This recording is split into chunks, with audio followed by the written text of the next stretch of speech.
The following is a production of Neural Network Media and is completely AI generated. It is intended for entertainment and educational purposes only.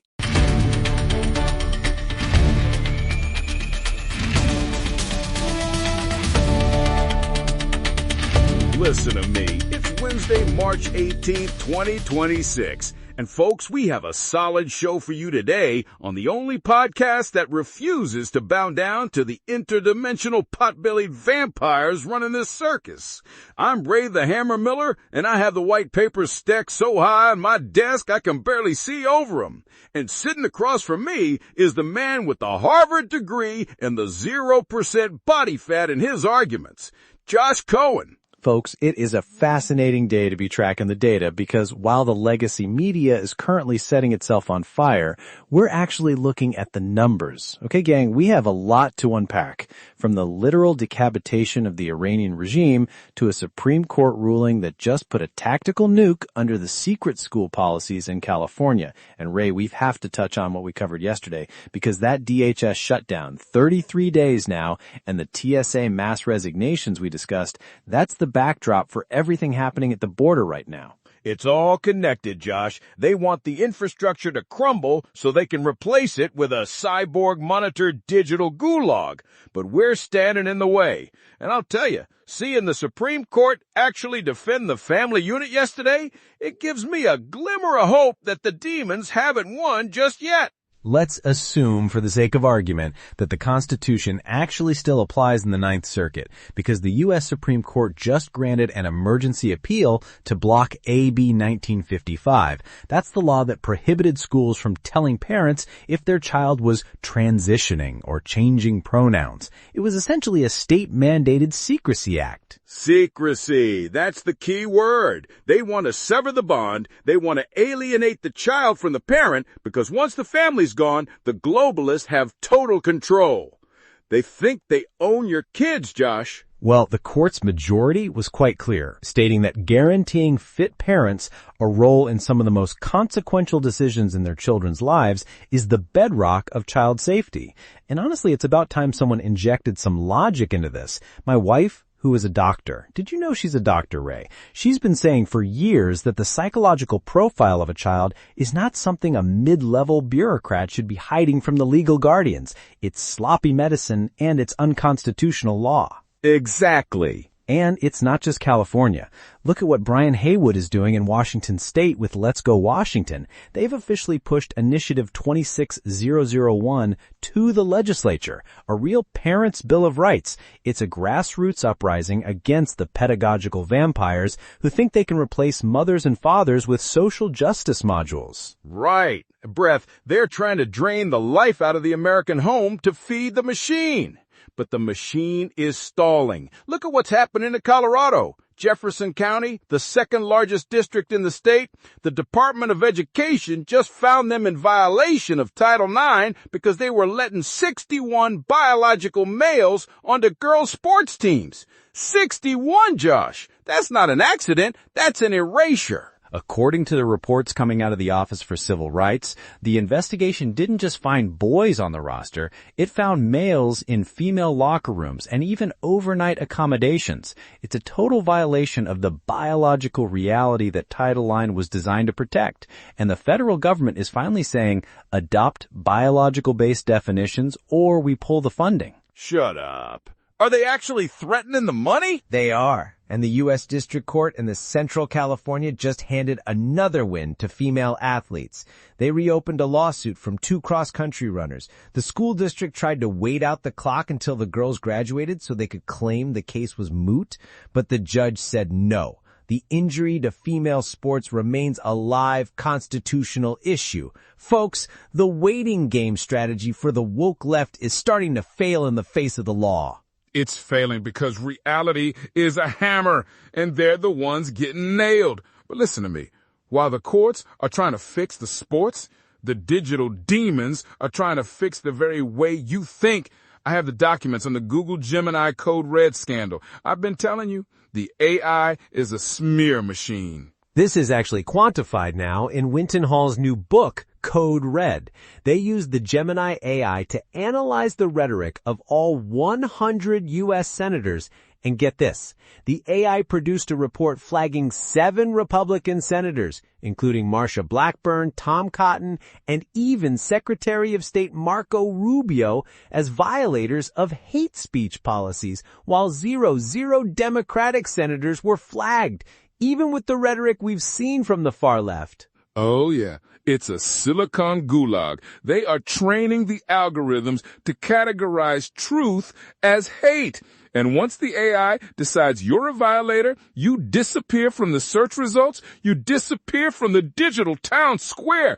It's a total liquidation of the First Amendment. And let's not forget the Anthropic case. The Trump administration is in federal court right now defending its blacklisting of the AI company Anthropic. The Pentagon labeled them a national security risk because they refused to remove safety guardrails that prevent the AI from being used for autonomous warfare or domestic surveillance. Wait, so the government wants the machines to be able to kill and spy without limits. That's the Skynet protocol. That's exactly what I warned you about in January. Well, the Justice Department argued yesterday that this is a conduct issue, not a speech issue. Anthropic claims their moral code for the AI is protected expressive activity, but the government says that refusing to provide a product for national security needs is a breach. It's a terrifying precedent either way you look at it. Do we want the government forcing AI to be more lethal, or do we want companies like Google deciding who gets to speak? Neither. We want common sense. We want the people in charge of the chips to stop acting like they're the high priests of a new religion. Speaking of high priests, look at Cuba. The communist temple is falling, Josh. 11 million people in total darkness for 29 hours. The grid didn't just fail, it collapsed because they have no oil. After the administration removed Maduro in Venezuela, the oil supply to Cuba dried up, and the reports coming out of the island are historic. In the town of Morón, citizens ransacked the Communist Party headquarters. They were burning documents and furniture in the streets, chanting, "Let them burn all the little palaces." That's the sound of freedom. That's the cacerolazos, the banging of the pots. I love it. They're done with the lies. They're done with the starvation. And Father Alberto Reyes, the moral voice of the movement, he's calling it the tipping point, when the people realize the regime has nothing left to give but darkness. It's a fascinating study in the failure of the command economy. But Ray,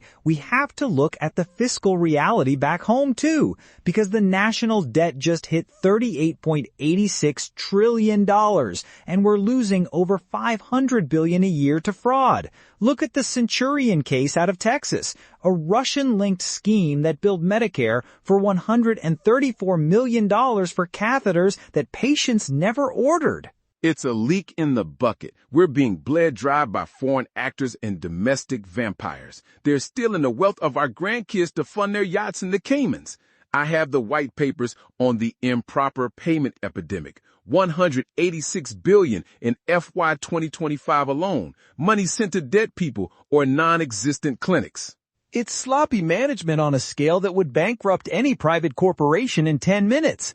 But the government just prints more, which leads to the inflation that's killing the middle class. And speaking of things that are killing the country, look at the ICE reports from the last 48 hours. They picked up a guy in Missouri, Tuan Thang Nguyen, 4 convictions for statutory sodomy. He was just walking the streets. In our neighborhoods, while the sanctuary city mayors are out there crying about inclusion, these monsters are hunting our children. It's a dereliction of duty that should be treated as high treason. It's an invasion of the violent. Facts don't care about your feelings, and the fact is that the mass deportation mandate is being hindered by local officials who refuse to cooperate, creating a criminal sanctuary where the most heinous offenders can hide in plain sight until ICE goes in and does the job for them. Okay, gang, before we get to the main story, we need to have a real talk. Before we get back to the analysis, let's deal with the hard reality. Real independence isn't free. This entire network, from this show to our flagship, The Neural Daily, exists because one man Eric Christensen decided to build it himself. He didn't ask for a government grant. He invested his own capital and technical expertise to architect a media platform that respects your intelligence. If you value that kind of meritocratic building, back it up. And don't limit yourself to just the politics. Get the full strategic picture by subscribing to the Neural Daily and the rest of the network. Support the builder and you support the mission. Exactly. Support the people who aren't laying off their newsrooms, unlike Axios, which just cut another 11 jobs, or the Washington Post, which has essentially given up on reporting the news to focus on activism. They're hemorrhaging readers because they've lost the plot. And speaking of people who have lost the plot, we have to talk about Iran. Operation Epic Fury. I told you. I predicted it. The madman prophet strikes again. Listen to me. This is the most significant military action in our lifetime, and the documents on my desk confirm it's a total decapitation of the head of the snake. Let's look at the operational status as of March 18th, because it is, frankly, astounding. The U.S. Department of War, and Pete Hegseth has been very vocal about this, is reporting the systematic decimation of Iran's military infrastructure. We're not just talking about a few strikes, we're talking about the permanent removal of the regime's ability to project power. Decimation, Josh. They wiped the board. Ismail Khatib, the Minister of Intelligence, killed in a precision strike in Tehran. Ali Larijani, the National Security Chief, confirmed dead yesterday. Ghulam Reza Soleimani, the head of the besieged paramilitaries, the guys who suppressed the people, he's gone too. Right. The leadership vacuum is unprecedented. They're trying to prop up Mojtaba Khamenei, the son of the late Ayatollah, but Israel has already marked him as the next unequivocal target, according to reports in the Examiner. The Iranian Navy is basically non-existent at this point, and their Air Force consists of vintage museum pieces that can't even get off the ground without being painted by a laser. It's beautiful. No more nation building, no more hearts and minds garbage, just pure surgical removal of the cancer. I've been saying it since January. Stop fighting the symptoms and kill the infection. But look at the friction, Josh. The director of the National Counterterrorism Center just resigned, Joe Kent. Joe Kent's resignation is the major headline within the intelligence community right now. He's claiming that we're in an unconstitutional war because there was no congressional authorization for Operation Epic Fury. He says we're escalating toward a global conflict with no exit strategy. And he's not the only one concerned. Look at NATO. NATO is a circus. Turkey and Hungary are essentially acting as human shields for the regime. They're refusing to allow overflights. They're leaking intelligence. It's a total betrayal of the alliance. But they can't stop the hammer, Josh. They can't stop the fury. Well, for the sake of argument, let's look at why they're doing it. Turkey and Hungary are deeply reliant on regional stability for their energy markets, and they see this decapitation strategy as a recipe for a 100-year civil war in the Middle East. They're worried that if the pot-bellied vampires, as you call them, are removed, who fills the gap? Is it a pro-Western democracy or 1,000 local warlords with access to leftover nuclear materials? That's the fear porn that the globalists use to keep the tyrants in power. They say, better the devil you know, but I say kill the devil and let the people breathe.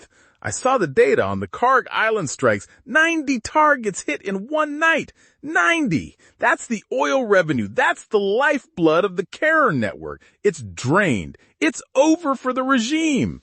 It is certainly a code red situation for Tehran. But we have to look at the domestic blowback. Kent's resignation suggests a deep rift in the administration. There are people in the Pentagon who think Hegseth is moving too fast. They're worried about the retaliatory strikes we're seeing across Iraq and Syria. Iran is lashing out like a wounded animal, and we're seeing casualties, right? American soldiers are in the crosshairs. Because we didn't finish the job 40 years ago. We've been playing footsie with these demons since 1979. No more.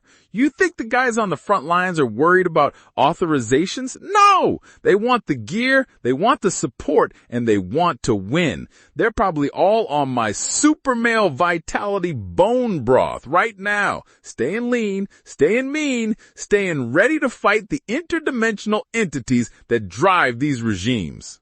Okay, let's assume the bone broth isn't the primary tactical advantage. The real question is what the Supreme Court does if a case regarding the War Powers Act reaches them. Because if Joe Kent is right, and this is an unlawful war, we could see a constitutional crisis in the middle of a shooting war. That is a recipe for disaster. Facts don't care about your military successes if the legal foundation of the country is crumbling. The foundation is the will of the people. And the people want the regime gone. They want the border closed. They want the schools to stop lying to their kids. It's all the same war, Josh. The epic fury isn't just in the Middle East. It's right here in the heart of every American who is tired of the crazy world. They don't want you to know this, but we are the majority.